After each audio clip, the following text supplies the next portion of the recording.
Hey there guys, Dark here, welcome back for another video. Today we're doing some more Dokkan stuff, but we're not doing like a summon or a gameplay. We're going to be talking about like whether or not you should summon on some certain banners. Just because there are a lot of people who are looking at like these certain banners and like aren't sure whether or not they're worth it, and who are spending their stones prematurely or like not saving their stones for the wrong banners, that kind of thing. Now there's never like a 100% certainty of what banners you should pull on. But at the same time, there's something you could look at and be like, I could wait for the next one. So we're going to be looking at this Rivals banner, whatever it's called, Eternal Rival banner, and then we're also going to be looking at the Fury Explodes Vegeta and Beerus banner. I want to try and talk a little bit quieter just because it's really early in the morning right now. When there are currently people asleep, so I'm going to do a little quieter than usual.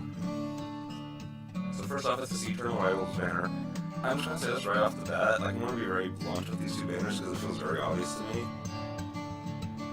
But you probably shouldn't pull on either one of these. You shouldn't pull on this banner, I mean. Just because, yes, it is discounted, and there are the LRs in here. There are only 2 LRs. Granted, there are a bunch of other good non-featured cards, like the Super Saiyan 3 Vegeta, all the Super Saiyan Blues, that kind of stuff. But at the same time, the featured cards aren't really that great, and those are the ones that you're going to be pulling more of. Especially that physical Vegeta, the Super Saiyan one, not the blue one. The blue one's okay. He's not that good, but he's better than the Super Saiyan one. Let's just say that. It was just all of these featured cards, not that good, basically. And you're naturally going to be pulling more featured cards than non-featured cards. Yes, there's always a chance that you will be able to pull the LR, but you shouldn't bet on that just because of how unlikely it is, just because of how many non-featured SSRs there are. Granted, there aren't as many as other banners, but there's still a lot, and a lot of these cards aren't exactly that good either. A lot of these are older cards just because it's all supposed to be Goku and Vegeta, so they never have that big of a pool to pull from of good cards. Like that SSR Super Saiyan 2 Goku right there, not that good. Again, that SSR EGL Goku, not that good. Both those SSR EGL Gokus, not that good. The SSR Tech Vegeta, not that good.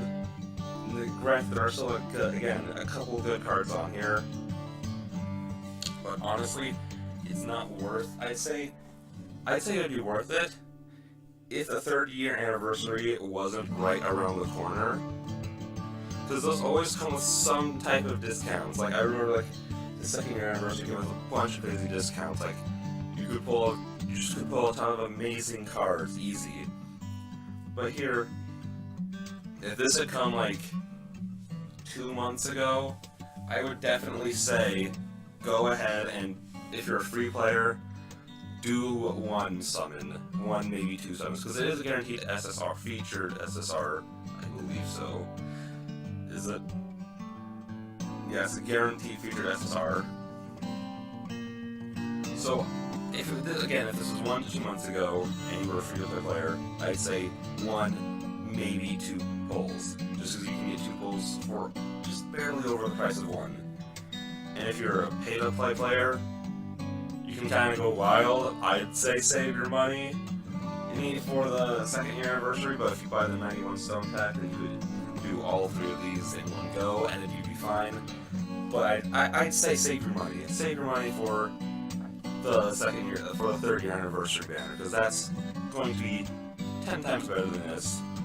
No problem. Easy peasy. It's going to be way better than this, and if it's not, then it's just going to be very disappointing. I'll say that. Again, not the worst banner, just kind of came at the worst time. It kind of feels like a trap banner. Like, it's kind of like a banner that's like, look, we're not that bad, but so spend all your stones on us and then you get to buy more for the 3rd year anniversary, because that's going to be amazing. So yeah. Honestly, just skip this. Save your stones. Don't pull on this. You could get lucky, like some people. Talon. He pulled LR Goku really quick on this banner, but I'm just gonna say this, everyone's not going to be that lucky. You could pull on this banner like 80 times and pull neither of the LRs. That's another thing. There's only 2 LRs on this Dokkan Fest banner, which makes it a little less worth it.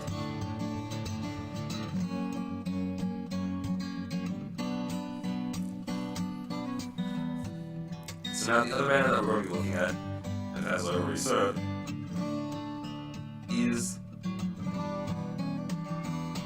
There we go. I don't know why it's 3 down, that really is making sense because it's the most current banner that just came out. It's the Fury Explodes banner. Now this, I'm going to be very, very blunt with this one.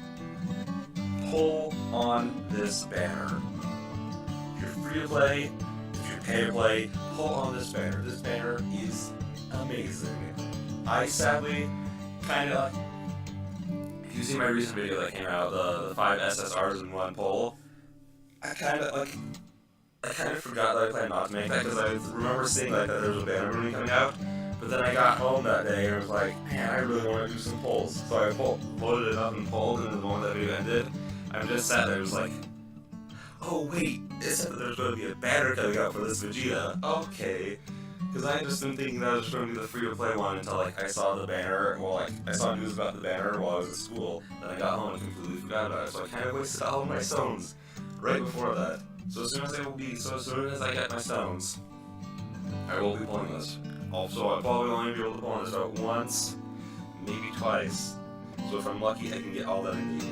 Because this is a feature SSR guaranteed. But the great thing about that is, unlike most featured SSRs, like I said, that last one had 8, this one only has 5. And on the first pull, you're guaranteed to get either Vegeta or Beerus. I'm going to say this now. The Vegeta, from everything that I've seen and all the calculations that people have been doing, he is currently the hardest hitting unit on Global. And I think on JP, he's like 4, and he's not even on a category. The best team you can put him on is Goku's, on Super Saiyan 4 Goku's team. So, if that doesn't tell you immediately that he's amazing, as soon as he's put on a category, he's going to be unstoppable. Like, the Fury mode alone, and I kind of forget if he has the counters. Let's just look at him real quick. Let's just go to his Awakening form. So currently, Super Attack Ki plus 3, HP and attack plus 40%. What was I trying to say there? Honestly, he has really good stats, I'd say. Is this for him orb? That is, okay. I was about to say, if that's not... His stats are okay. His stats are okay, I would say. But because I thought that these were his non-orb stats, and I was going to say, like, oh my gosh, that's really amazing. But no, these are his normal stats, these are his orb stats. They are okay. But the thing that makes him great is his passive skill. Attack and defense plus 100%, counters with tremendous power upon receiving normal attacks, and rage mode activates once he's below 30%. And if you did not see, and if you haven't seen him in his rage mode, he hits really hard. His final super, the ones once you get all the way full in rage mode, he was getting up to 1 million. He was getting a little over 1 million in the attack stat. So if you get that 3 times, this just like, who's gonna survive that? Like, the highest I've ever seen someone get like a Gohan without like doing like the thing where you change like every single orb to the same color is like 2 million. So Vegeta's hitting harder than LR Gohan, which is just crazy. Because he's this global exclusive card that no one was like people were kind of excited for him, but then they saw him and was just kind of like, okay, whatever. But then like he came out, it's just like, oh, he's the best card in the game. Okay. Also, those counters really make a difference in this game. That's why cards like all the Vegetos are so good. Is because they all counter. Well, except for like the 2 that just came out. But the Physical Vegeta Blue and AGL Super Vegeto and Physical Super Vegeto, they're also good because they counter. Those counters make a huge difference. If they didn't have those counters, they would not be like half as good as they are. But they have those counters, so they are amazing cards. That he has his counter, he has his rage mode, he gets some crazy damage out with both of those. Now the Beerus, he's also good. I wouldn't say that good, but he's good.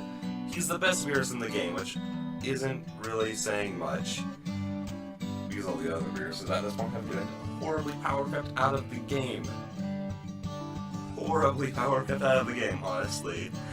So yeah, he's good. He's good. He has a pretty simple passive. Attack 120% when performing a super attack. We've seen that a lot. It's a good super. I mean, a good passive. It's a really good passive. And his super attack gives him 30% defense for 6 turns. Not entirely sure if that stacks. Is there anybody like see that? Is there? What is this? Yes, it looks like that does stack, which is great. So if you need a tank, he can be that. If you honestly, with this banner, it's just like if you need a good card, just pull on this banner. Because all these cards are good except for that Whis. And you only have a 1 in 5 chance to get him. And even if you get him, and as long as you pull the Beerus, because again, the first pull, you are guaranteed Vegeta or Beerus. He works really well with Beerus. All of their links basically match up. He's like every other Beerus and Whis card in the game where they perfectly match up with each other. Now the other amazing thing about this banner is, as soon as you're done with the first pull, it automatically becomes a guaranteed SSR, as I said. Well, featured SSR, plus all of the LRs are in this banner. Every single one. Why am I getting... No! Snapchat is horrible. So professional. I'm not going to cut that out because of how unprofessional I am. But yeah, we got LR Goku Black, we got LR Broly, LR Gohan. Where's LR Majin Vegeta? Where is he? Regardless, he's on here. I mean, I saw him in the list in the game. Okay, I didn't see him while you were scrolling through. I probably just missed him. But that's besides the point. He is here. They are all here. And there are a bunch of other good cards on this banner. Like, a bunch of really good non-featured cards. So, honestly, this is better. Oh, he's right there. Okay, cool. This is better than most Dokkan Fest. Like, the only Dokkan Fest I've seen recently that can even, like, compare to this is probably on JP with the Vegeta Blue and Goku Black banners that just came out, and maybe the Gotenks one, just because it all had a Super Saiyan 3 Goku and Super Saiyan 3 Angel Goku and Super Saiyan 4 Goku. That's probably the only banner on Global that's been able to like match the quality of this banner since the 2-year anniversary. So I'm gonna say this. I would say skip LR Trunks. Use your stones on this banner. Because LR Trunks is probably gonna have like 10, 15 featured SSRs, a bunch of featured SRs. You're gonna be playing featured SRs left and right non-stop. This banner is like the first one in a long time to have 0 featured SRs, which is great. I love it. And again, first pull, you're guaranteed something great. Vegeta is the one that you obviously want to go for because he's the best card in the game right now. Oh, but Beerus, also not bad. If you need a card for your super int team, he's good. If you need a card for your Godly Realms team, he's really good. Again, the best Beerus in the game. By far, I'd say. He can it's a Beerus card that can finally keep up with the current cards, because like, the other best Beerus, the Wrath of Fury Beerus, he was good for a while when he came out, but it was just kind of like, he just got power kept out of the game, as most cards do. He's like Buuhan and all. I can't really think of any other common card that got power kept out of the game, but he did. He's just not that viable anymore. You can still run him on a Godly Realm team, but he's not. There are better options, is basically what I'm saying. But yeah, there are great cards on this banner. Pull on this banner as many times as you want. I've seen people get a bunch of LRs from this banner already really fast because they're all on here, unlike the Intro Rebel one where there's only 2. They're all on here. So pull on this banner. Avoid the other banner. Wait for the 30-year anniversary. I am just getting a bunch of messages. Okay. But yeah, that's going to be the end of this video. Skip other chunks, skip the Eternal Rivals banner, wait for third year, pull on this banner. It's phenomenal. But that's going to be the end of this video. I will see you guys in the next one. Hopefully this was helpful.